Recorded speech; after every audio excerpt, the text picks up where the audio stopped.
Hi, I'm Amy with Momma-Builds. Come build with me. So I'm in my natural texture pack. I've been building these small to medium-sized suburban houses with different plank blocks, right? So I've done a whole bunch of them. Today I worked on this warped planks for this suburban house. Yesterday I did the bamboo. The day before that I've got like jungle, acacia, um, oak, pale oak, dark oak, all of the woods, right? So crimson is the last one that I've not done. But so this house from the outside, you're like, hey, that's not a bad house. That's kind of a cool roof line, and it's an interesting looking house. It looks fine. It looks okay. Maybe a little busy, but it's all right. And I wish that that was the only problem. But let's go in and you'll see. You'll see what I'm talking about. So before we go in though, real quick, cobblestone, that's fine, right? Like that's an okay roof. But I wanted to implement some of this diamond ore because it had the same teal kind of color as the crimson. And I liked it at first, but then when I did my choice of roofing, I don't know, it feels a little busy. So I don't really like that I did that together. The whole bottom part of the house is actually made out of this diamond ore. There's a little bit of flooring right at the entryway with it. And then I have my little bushes here, and I did that because I'd have magenta and teal is kind of like this 80s color theme on the inside, which is maybe another reason why I don't like it that much because it's a little in your face. But I was trying to put that on the outside to go in with the inside, but it's just busy. I don't know. It's just really busy. I don't love it. But I love the look of the house itself, the shape of the house, the roof line, the covered porch. That's all fine and dandy, but you'll see. You'll just see. All right, we come in. We have this cute little Momma-Builds entryway, pretty standard. To make the master bedroom that's right in front of us with the bathroom, I had to pull that wall forward. And so the formal living room is a little small. It's okay. It's doable, but it is a little small. So we have our nice little formal living room and a little formal dining room right here. Not very big. I think that's one of the reasons why I don't like it. It doesn't feel very spacious. It doesn't feel like it fits with the rest of the house. But that's the room that I had left over once I started doing my interior walls. So that's what I ended up with. We've got cobblestone flooring, a little bit of that diamond ore in the entryway. I've got crimson walls like throughout, peeking through, but the interior walls are actually the light gray concrete. So just to kind of tell you the materials that I chose to build from. So we have a little bathroom downstairs. This is the main like guest bathroom downstairs. It just has a sink and a toilet, just kind of a standard little washroom. If you come into here, we've got a pretty nice sized kitchen. Like it's got plenty of space, plenty of storage, an island with anvil stool seating, two little tables in each corner for like a little bit of extra like breakfast nook type seating, a double sink, double oven, and then of course a built-in fridge. So I like it. It's okay, but it feels kind of detached from the rest of the house. I could have gotten rid of this wall. I thought about this later and opened it up a little bit and probably had a little bit better space for like my dining room table like right here, but I didn't do that. I kept with my original plan and you know, I mean it is what it is. All right. So we're going to come in here. This is the master bedroom. It's a nice size. It's got good storage.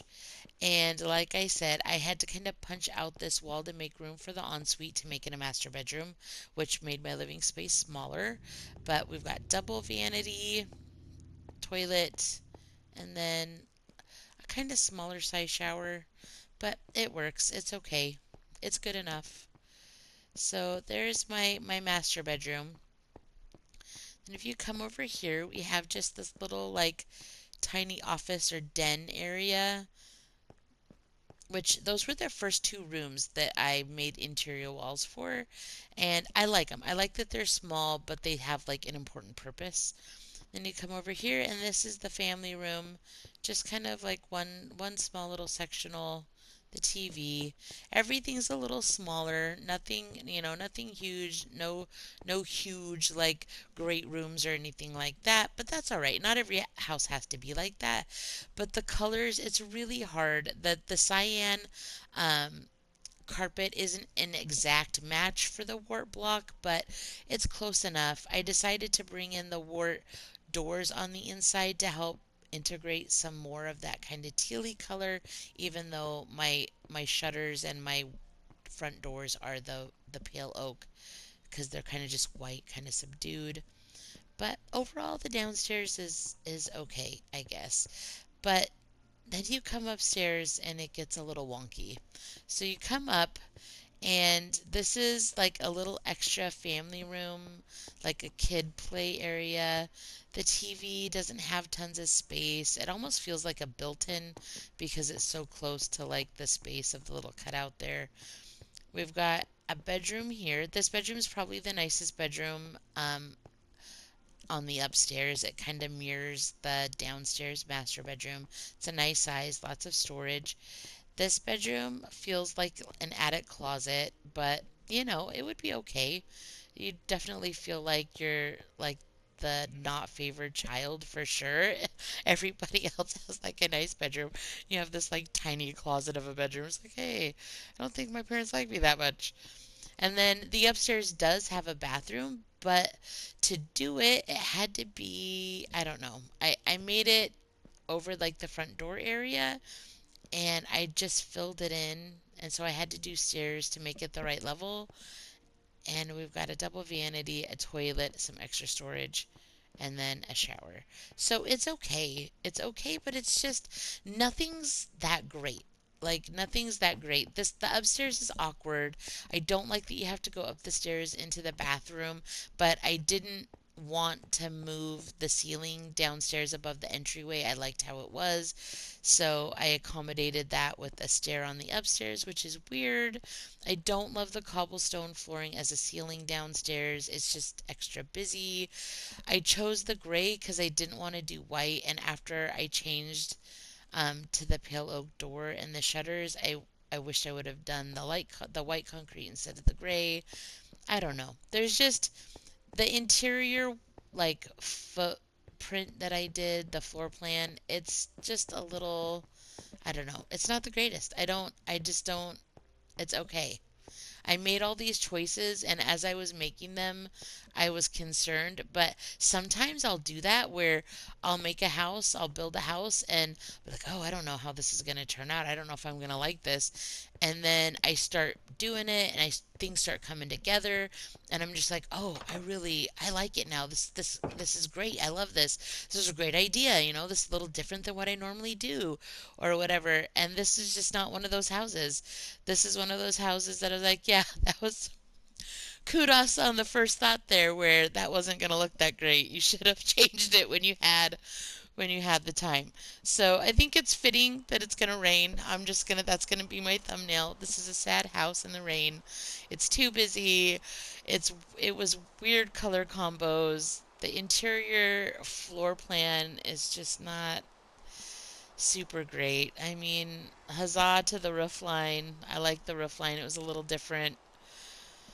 But overall, you guys, this may be the worst house I've ever built. It's definitely the worst house out of my small to medium sized houses that I've been doing out of the plank blocks. So here it is. I think it's fitting. It's in the rain. I hope everybody has a wonderful day. Please like, subscribe, and as always, keep building.